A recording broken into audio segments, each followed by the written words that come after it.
Speaking about the United States as the beast with two horns, Revelation 13:16 and 17 says, "And he causes all, both small and great, rich and poor, free and bond, to receive a mark in their right hand or in their foreheads, and that no man might buy or sell, save he that had the mark, or the name of the beast, or the number of his name." The Bible says you won't be able to buy or sell unless you have the mark of the beast. But let's first identify the seal of God. Earthly rulers use seals to authenticate their authority. A seal contains the person's name, his title, and his territory. For example, Donald Trump, President of the United States. Donald Trump is his name, President is his title, and the United States is his territory.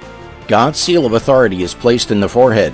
Revelation 7:2 and 3 says, "And I saw another angel ascending from the east, having the seal of the living God, and he cried with a loud voice to the four angels to whom it was given to hurt the earth and the sea, saying, Hurt not the earth, neither the sea, nor the trees, till we have sealed the servants of our God in their foreheads." We find God's seal in the fourth commandment, which was written in stone, signifying its everlasting nature.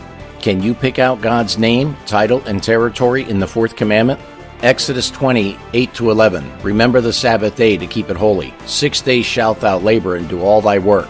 But the seventh day is the Sabbath of the Lord thy God.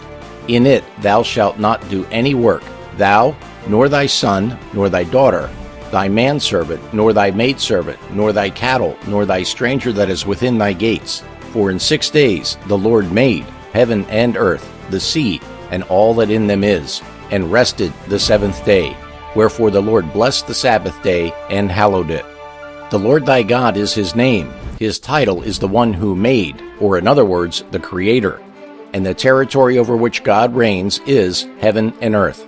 The fourth commandment is all about worshiping God on the seventh-day Sabbath as a memorial of his creative power and as the ruler of heaven and earth. Exodus 31:13, "My Sabbaths ye shall keep, for it is a sign between me and you throughout your generations, that you may know that I am the Lord that does sanctify you." Please also read Ezekiel 20:20. By keeping the seventh-day Sabbath, we acknowledge God is our Creator and Lord. Now that the Bible has identified God's seal, or his mark of authority, can you guess what Satan's counterfeit mark of authority is? Satan's mark of authority is the counterfeit Sunday Sabbath. C.F. Thomas, Chancellor of Cardinal Gibbons, said in answer to a letter regarding the change of the Sabbath, November 11, 1895, quote, "Of course, the Catholic Church claims that the change was her act, and the act is a mark of her ecclesiastical power and authority in religious matters," end quote. So Catholic authorities admit the act of changing the Sabbath from Saturday to Sunday is a mark of the papacy's ecclesiastical power and authority over religious matters. This mark of their authority is the mark of the beast. Note, according to the Bible, the mark of the beast is not received until after the two-horned beast, which is the United States, speaks like a dragon. This is done when it enforces Sunday observance through legislation.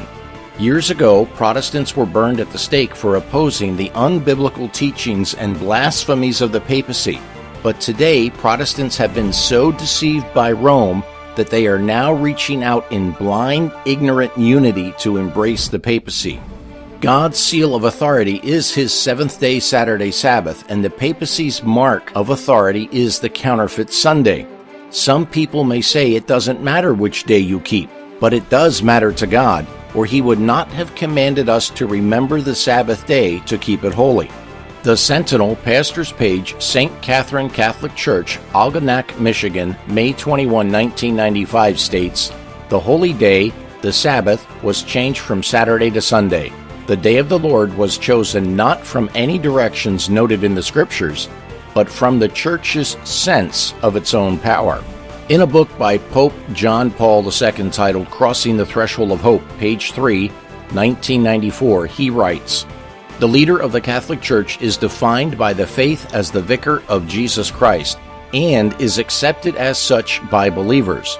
The Pope is considered the man on earth who takes the place of the second person of the omnipotent God of the Trinity. This is blasphemy. The Pope cannot take the place of Jesus." What does it mean to receive the mark of the beast in the hand or in the forehead? Simply put, the hand represents what you do and the forehead represents what you believe.